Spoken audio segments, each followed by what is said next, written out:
Hey everyone, this is Chris from HashRelay.net, and today I'd like to talk to you about CoinMarketCap.com. This is one of my favorite tools for researching cryptocurrencies. As you can see, they've got about 1,500 listed. Now, that's not all of the altcoins out there, but to my knowledge, they have the most. If you look here in the center on the top, you can see the overall market data. We have a total market cap of 542 billion, daily trading 22 billion, and Bitcoin makes up just over a third of the total market. And if you look in the main body, you can see that they have all of the altcoins listed, ranked by their market cap. And they've got some other information available for each coin. They've got the price, the daily trading volume, the circulating supply, percentage of daily change, and a weekly linear graph. Now I know there's a lot of new people to the crypto space. In fact, I'm one of them. I got in November, and from the comments and everything I've seen online, it appears to me that a lot of people come into CoinMarketCap and they look at this percent change, and if it's green, they're happy, and if it's red, they're not happy. But that's actually not a good way to evaluate a coin. If you wanted to do it this way, the better way would be to go into this cryptocurrencies page here, and it'll give you a little bit extra data. So you can see that it'll also give you a 1 hour percent and a weekly percent, so you can determine what the altcoin has done over the week and what it's doing now, and that'll give you a better estimate of what the percentage change is actually related to. But again, this is not a very good way to evaluate a coin. So if we go back to the main page, we can see that they have all of their tokens listed, ranked by market cap, and you configure the market cap by taking the circulating supply and multiplying by the price. So if we open up our calculator here, we can take Bitcoin's 16,829,525 coins and multiply that by $11,095.60, and we'll get the 186 billion market cap. And this is a useful calculation because if you wanted to see where an altcoin had the potential to grow, you could just say, what will the price be when Ripple reaches a market cap like Bitcoin's? So you would just take, we'll round to 187 billion for the market cap, and you would divide it by Ripple's 39 billion coins. And you can see that the price, when Ripple gets to a Bitcoin, or when Ripple gets to a market cap equivalent to Bitcoins, the price will be about $4.80. And this is still a really rough and dirty way of evaluating coins, and it can give you an estimate of where the price might be. But if you want more information, you just click on a particular altcoin and it'll take you to this overview.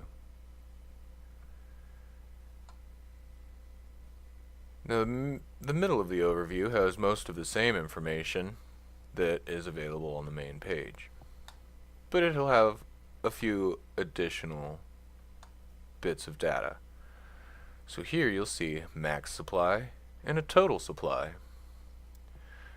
A max supply is the absolute limit of a coin.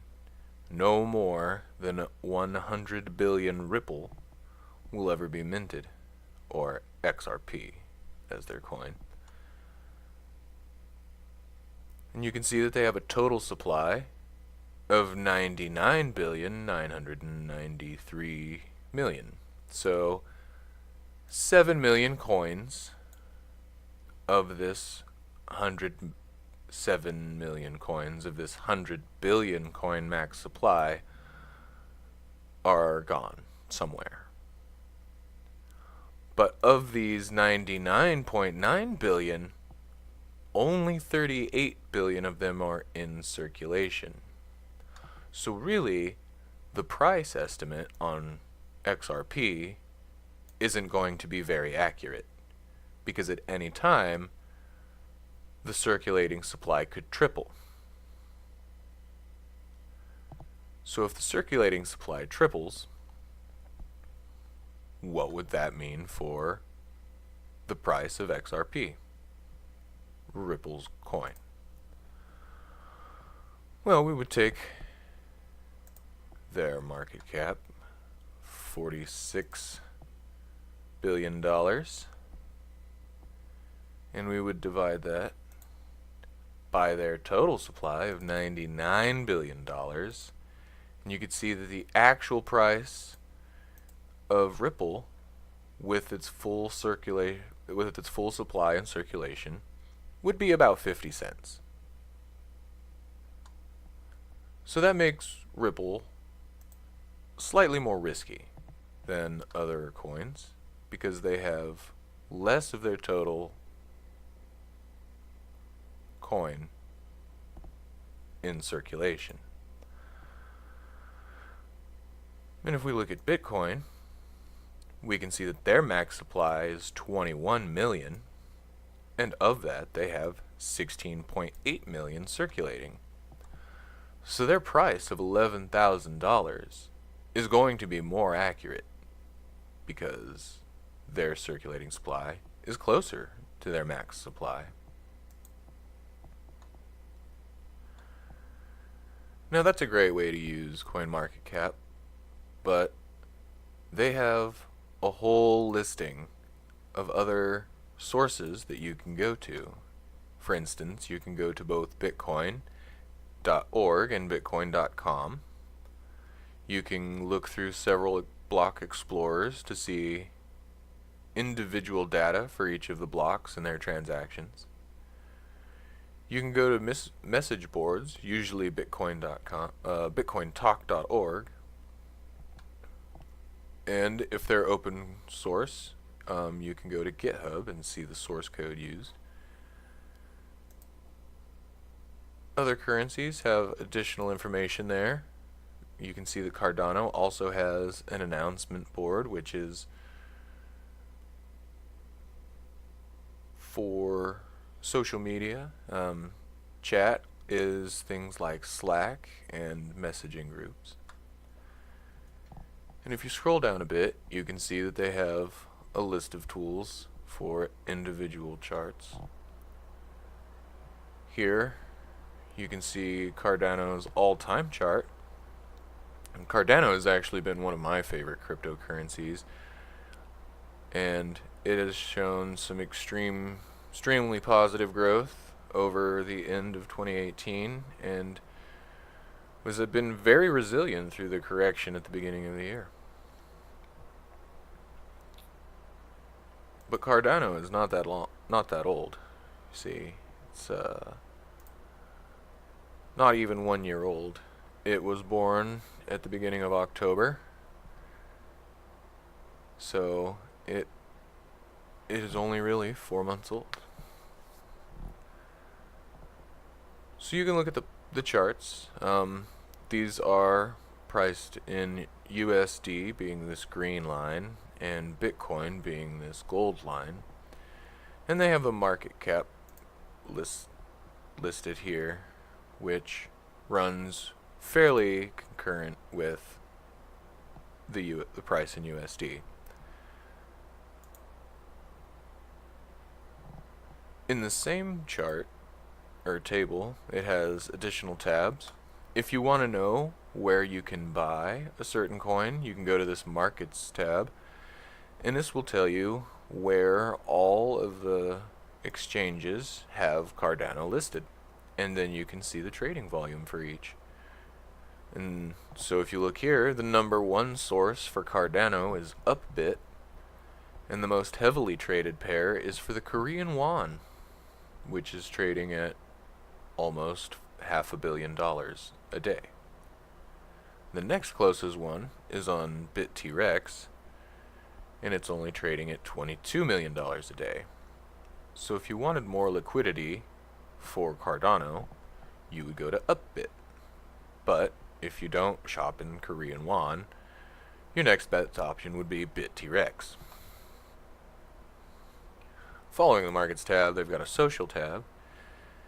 And here you can see the latest tweets, Instagram posts, Reddit posts, and other social media links, which is a great way to keep tabs on what an individual currency is doing for their own community. In the tools section, they can give you widgets and APIs so that you can put a price ticker on your website or blog. And the historical data is historical data, so it will give you the open and close of every day, as well as the high and low, plus the total traded volume and the market cap for the day.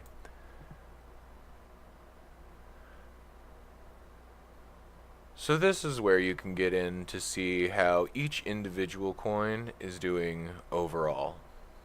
But I think one of the most underused features of CoinMarketCap is its global data up here.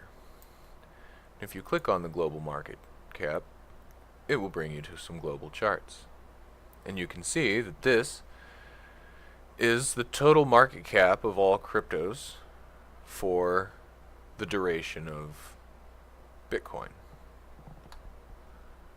And it's broken down into tabs so you can reduce the time frame quite a lot. So if you look at the all-time charts, you can see that cryptos were on a fairly flat line for most of its history up until the middle of 2017.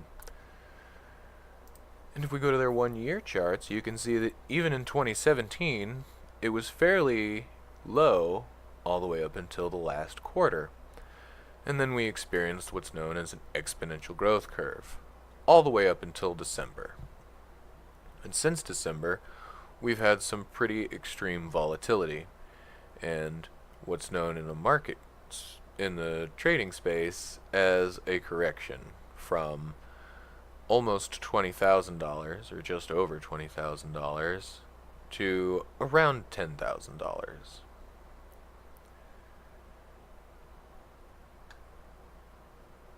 And if we go one more chart down, we can see the same data, excluding Bitcoin, but we can see that including Bitcoin, the charts remain fairly consistent. But I think the best chart to look at on this section is market dominance. If you look at our legend here at the bottom, you can see that Bitcoin obviously is the giant orange area, and then they've got 10 of the top altcoins listed, with the rest being categorized in others.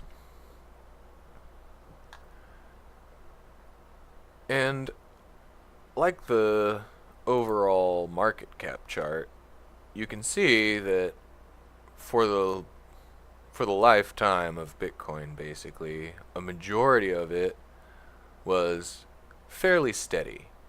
And Bitcoin made up a majority of that market. There weren't a lot of altcoins doing too much volume trading up until the middle of 2017. And here you can see that Bitcoin and Ethereum almost came to parity. They were almost the same market cap.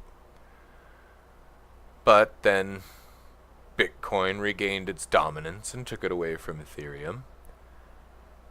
And since the end of 2017, Bitcoin has lost a substantial amount of of market dominance. But it was not replaced by Ethereum.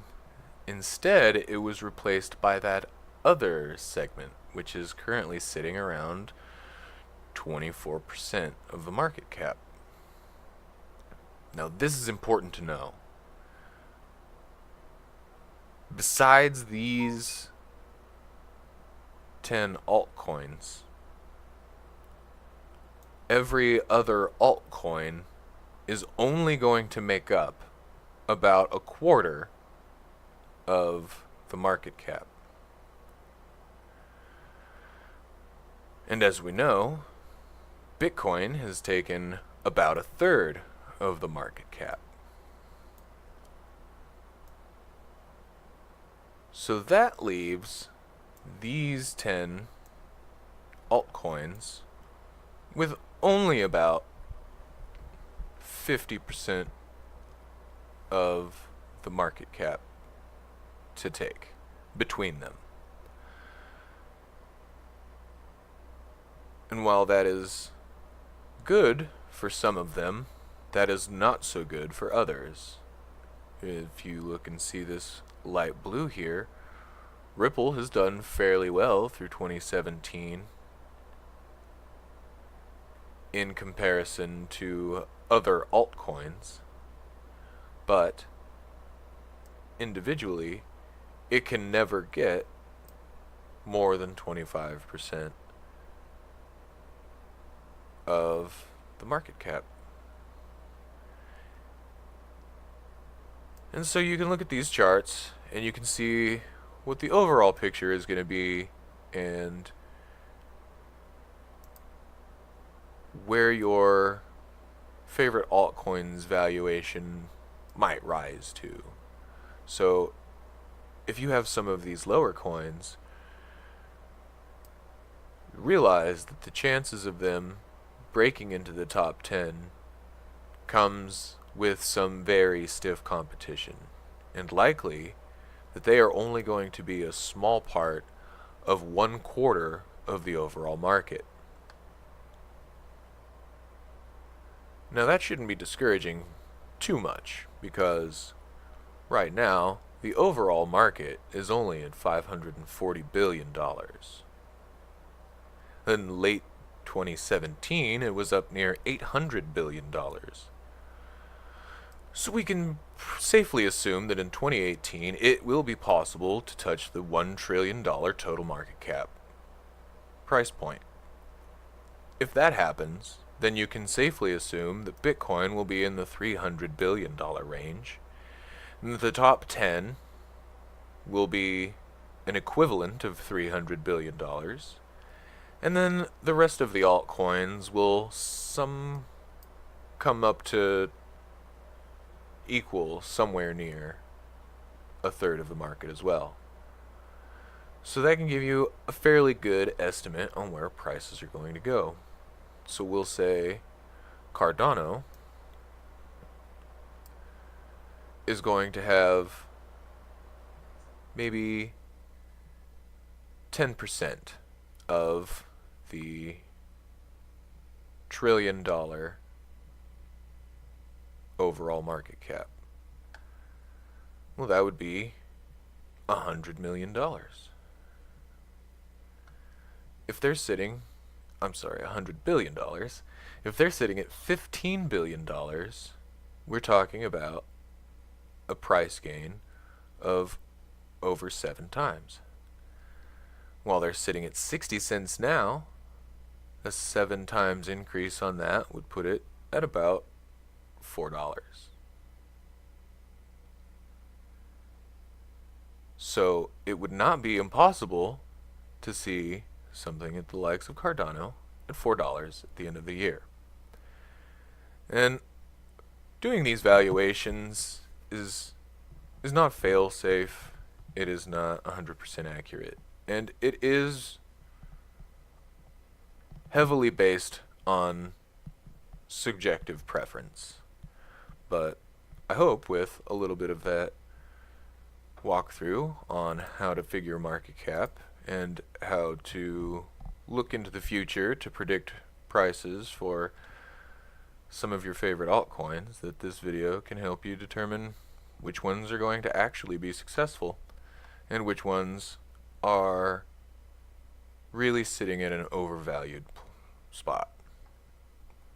So Thanks for watching. If you found this helpful, go ahead and hit the subscribe button, the thumbs up for liking it, and if you think anybody might be able to use this information to help themselves, go ahead and share it with all your friends. This has been Chris from Hash Relay, signing out.